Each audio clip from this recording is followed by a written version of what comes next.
নমস্কাৰ। আজি 5 ডিচেম্বৰ বড়ো জাতিৰ কাৰণে এটা উল্লেখযোগ্য দিন। এই 5 ডিচেম্বৰটো আমি যোৱা প্ৰায় 6টা বছৰে কবিতা দিৱস হিচাপে পালন কৰি আহিছোঁ আৰু এই কবিতা দিৱস আমি পালন কৰি আহিছোঁ স্বৰ্গীয় ব্ৰজেন্দ্ৰ কুমাৰ ব্ৰহ্ম ডাঙৰীয়াৰ স্মৃতি দিৱস হিচাপে। কেৱল অসমৰেই নহয়, ভাৰতৰ প্ৰায়বোৰ লিখক লেখিকাই জানে ব্ৰজেন্দ্ৰ কুমাৰ ব্ৰহ্মৰ নাম। তেখেত সৰ্বভাৰতীয় সাহিত্য একাডেমী পুৰস্কাৰপ্ৰাপ্ত এজন কবি, বড়ো সাহিত্য সভাৰ এগৰাকী 2টা টাৰ্মৰ সভাপতি। তেখেত এজন পুৰোধা ব্যক্তি আৰু সেই পুৰোধা ব্যক্তিজনক আজিৰ এই দিনটোতেই আমি স্মৰণ কৰি আহিছোঁ।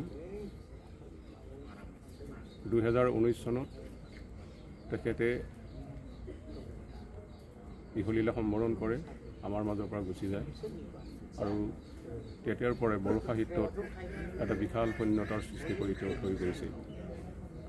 বড়ো সাহিত্যত আধুনিকতাবাদী কবিতাৰ সৃষ্টিকৰ্তা ব্ৰজেন্দ্ৰ কুমাৰ ব্ৰহ্ম আজি আমাৰ মাজত নাই। তথাপি তেখেতৰ সৃষ্টিৰাজিৰ মাজেৰে, তেখেতৰ লিখনিৰ মাজেৰে তেওঁ সদায় আমাৰ মাজত জীয়াই থাকিব আৰু সদায় তেখেতক আমি তেখেতৰ সৃষ্টি আৰু কৰ্মৰাজিৰ মাজেৰে জীয়াই ৰাখিবলৈ চেষ্টা কৰিম।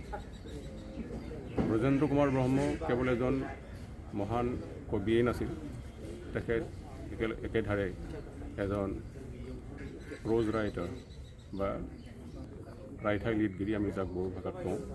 তেখেত এজন অতি সুন্দৰ গদ্য লেখকো আছিলে আৰু তেখেতৰ গদ্যৰ মাজেদিও তেখেতে বহু অৰিহণা বড়ো সাহিত্যত দি থৈ গৈছে।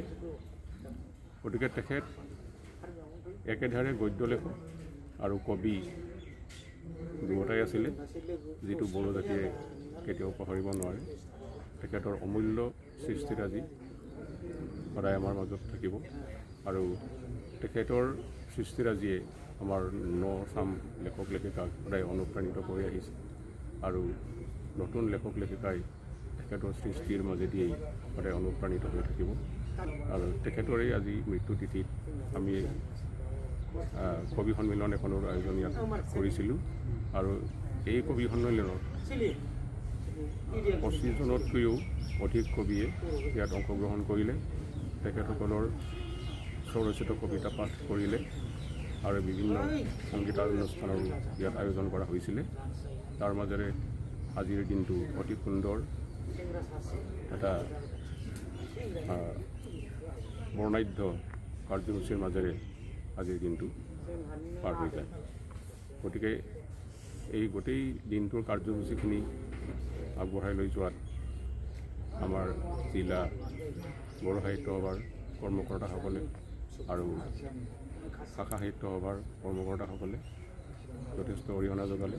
তেওঁলোকলৈও আমাৰ তৰফৰ পৰা বহু ধন্যবাদ থাকিল।